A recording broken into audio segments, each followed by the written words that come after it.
Bienvenidos, Fright fans, and welcome to the horror show. I am Jaime En Fuego, here to present a special encore presentation that originally in 2015 was seen on my then YouTube channel, Jaime En Fuego, which was for a program called ENFUEGOTAINMENT that is in the process of a relaunch. But we thought that for the month of October, the best thing that we could do was bring the entire series coverage of the 1980s and 90s Tales from the Crypt HBO television show over to the horror show, show it to a larger audience so that they can appreciate all of the hard work. Man, did I bust my ass for that month or so, getting every single one of the 93 episodes done and reviewed and spoken about. We did a little of my little trope at the time, which was Bueno, Malo, Feo, which is a good episode, a bad episode, and an ugly episode. I am taking these 3 at a time, and then also a special 3-episode final edition covering all 3 of the films. Yes, there are in fact 3 films. So join me here as we jump into a little bit of a horrific relic that I am very proud to show all of you guys. So until next time, stay scared.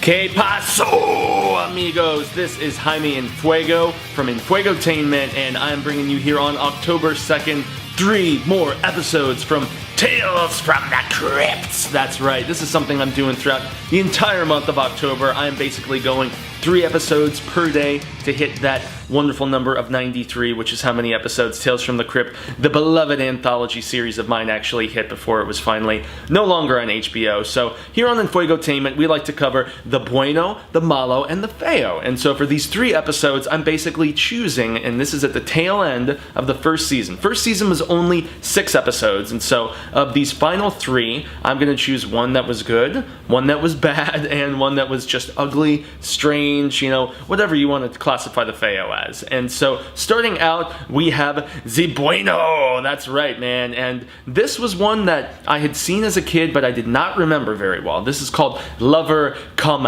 Hack to Me, and this is from the Vault of Fear, issue number 19, you know, because all of these Tales from the Crypt episodes are actually based on EC Comics from the 50s. So, yeah, the EC Comics pissed off a lot of parents, a lot of people, because they were really showing the dark underbelly of just the human condition, period. And this story is no exception.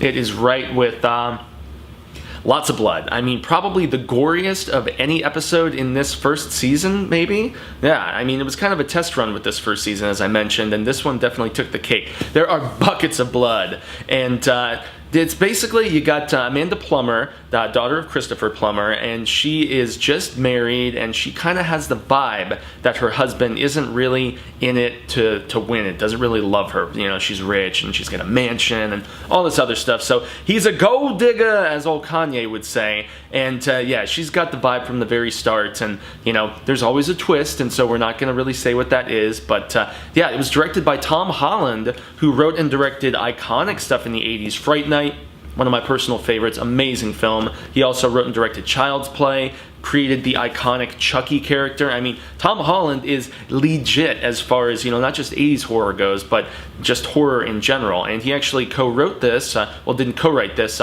he co-wrote a lot of stuff with the guy who actually wrote the screenplay for this, Mr. Michael McDowell, and this dude had tons of history on all of those anthology horror shows in the 80s. It was big money in the 80s anthology horror. I mean, you had everything from the Freddy's Nightmares to, you know, they relaunched the Twilight Zone, but Michael McDowell also did, you know, he did Monsters, he did Tales from the Dark Side, he did Alfred Hitchcock Presents. So, I mean, there was real talent behind this. It's bloody, it's kind of cheese at times, but once it really builds up some steam, the twist is great. So yeah, this is most definitely the Bueno of the selections today. I gotta say, Amanda Plummer is great, and the Canadian husband of hers, whose name I can't remember, he's much less noteworthy, but he still does a great job despite looking like a long-haired Nathan Fillion. So take that for what it's worth. Next up, we have the Malo. Yeah, that's right. And the Malo is actually going to be the 6th and final episode of the first season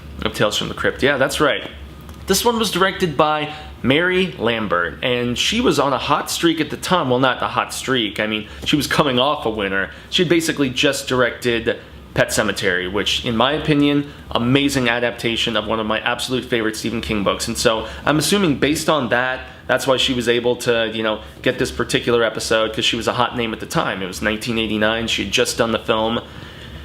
It's not a bad story. I mean, just because it's my MALO doesn't mean it's bad necessarily, but it's too goofy. I mean, everything from... It's basically, to give you a short gist of it, there's a husband who after 47 years is retiring, and his wife is crazy. She lives at home with all of these adopted cats, dogs, there's like birds, there's squirrels, she's got fish. I mean, she really needed something to pass the time when he was not home, and there's a disconnect between the two of them, and yeah, it's very evident from the get-go. And you know what? Despite her craziness, you really sympathize with the husband.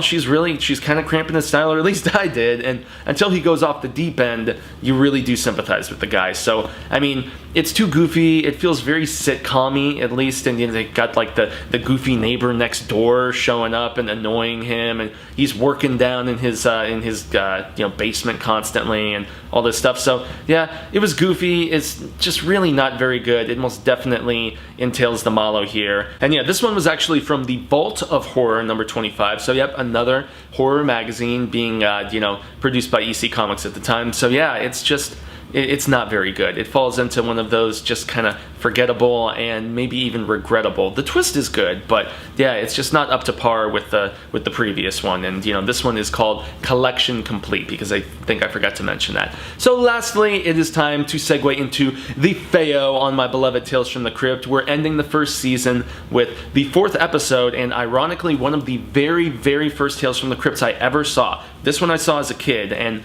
being Christian background and everything, the title stuck out to me. It's called Only Sin Deep, and it stars a very beautiful yet very bitchy Leah Thompson, and I had my fair share of fantasies about her, when I was a kid. Back to the Future, I mean, he's like, you're my mom, and all that stuff. Yeah, she's a babe, and the thing is, she's playing a real, just kind of scandalosa prostitute, man, in this. It's New York City, she's 21, she's whoring herself out, but she dreams of entering high society and finding herself a man, and so she decides to make a little sale with kind of I guess he's like a voodoo pawnbroker or something, and yeah, she makes this deal. We're not going to elaborate what it is, but she essentially, after this deal, she gets some money, she finds her man, and stuff really kind of goes south from there. And this one is from The Haunt of Fear as well. This is number 24. That was where it was based, and it was directed by Howard Deutsch. I'm probably not pronouncing that name correctly. Ironically, this is just